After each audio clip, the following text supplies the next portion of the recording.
Variety രുചിയിൽ പെട്ടെന്ന് ഉണ്ടാക്കിയെടുക്കാൻ നല്ല അടിപൊളി ഇഫ്താർ റെസിപ്പിയാണ് ഇന്നത്തേത്. അതിനായിട്ട് ഞാനിവിടെ ഉരുളക്കിഴങ്ങ് ഇതുപോലെ നീളത്തിലൊന്ന് കട്ട് ചെയ്ത് വെച്ചിട്ട് നന്നായിട്ട് വാഷ് ചെയ്ത ശേഷം ഒരു പാത്രത്തിലോട്ട് കുറച്ച് മഞ്ഞൾപ്പൊടി ഉപ്പിട്ട് നന്നായിട്ട് തിളപ്പിച്ചിട്ട് ഒന്ന് വേവിച്ചിട്ട് എടുക്കുക.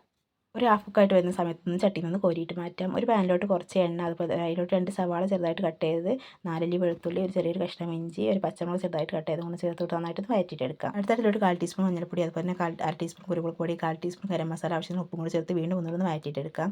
ഇതിലോട്ട് മഞ്ഞൾപ്പൊടി ഉപ്പിട്ട് വേവിച്ച് വെച്ചാൽ ചിക്കൻ മിക്സിയിൽ ജസ്റ്റ് ഒന്ന് ക്രഷ് ചെയ്തിട്ട് അതും കൂടി ചേർത്ത് കൊടുക്കുക. അതിൻ്റെ കൂടെ തന്നെ കുറച്ച് മല്ലിയിലും കൂടി ചേർത്ത് ഒന്ന് ഫ്ലെയിം ഓഫ് ചെയ്തിട്ട് കൊടുക്കുക. മഞ്ഞൾപ്പൊടിയും ഉപ്പും കൂടി ചേർത്ത് കുക്കറിട്ട് വേവിച്ചിട്ടുള്ള കേട്ടത് അതും കൂടി ഒന്ന് ചേർത്ത് കൊടുത്ത് കഴിച്ച് നല്ലപോലെ മിക്സ് ചെയ്തതിന് ശേഷം ഇതുപോലെ ഈ രീതിയിൽ ഒന്ന് ഷേപ്പ് ചെയ്തിട്ട് എടുക്കുക. അതിൻ്റെ സെൻറ്ററായിട്ട് നമ്മൾ ഹാഫ് കുക്ക് ചെയ്തതിന് ഉരുളക്കിഴങ്ങ് അതുപോലെ ഒന്ന് കയറ്റി കൊടുത്തിട്ട് ഇപ്പോൾ ഒന്ന് റെഡിയാക്കിയിട്ട് അടുത്തൊരു പാത്രത്തിൽ ഒരു മുട്ട, 2 ടേബിൾ സ്പൂൺ 2 ടേബിൾ സ്പൂൺ പാലും കൂടി ചേർത്ത് കൊടുത്ത് ബാറ്റർ ഒന്ന് റെഡിയാക്കിയിട്ട് എടുക്കാം. നേരത്തെ റെഡിയാക്കി വെച്ചിരുന്ന ഉരുളക്കിഴങ്ങിൻ്റെ സ്നാക്ക് ഉണ്ടല്ലോ, അത് മുട്ടയിൽ ബാറ്ററിലൊന്ന് മുക്കിയിട്ട് ബ്രെഡ് ക്രംസിൽ ഒന്ന് ഇതുപോലെ ഒന്ന് കോട്ട് ചെയ്തിട്ട് എടുക്കാം. എണ്ണ ചൂടായിട്ട് വരുന്ന സമയത്ത് ചട്ടിയിലോട്ടിട്ട് ഒന്ന് ഫ്രൈ ചെയ്തിട്ട് എടുക്കണം. അങ്ങനെ നമ്മളെ വെറൈറ്റി സ്നാക്ക് ഇവിടെ റെഡി ആയിട്ടുണ്ട്.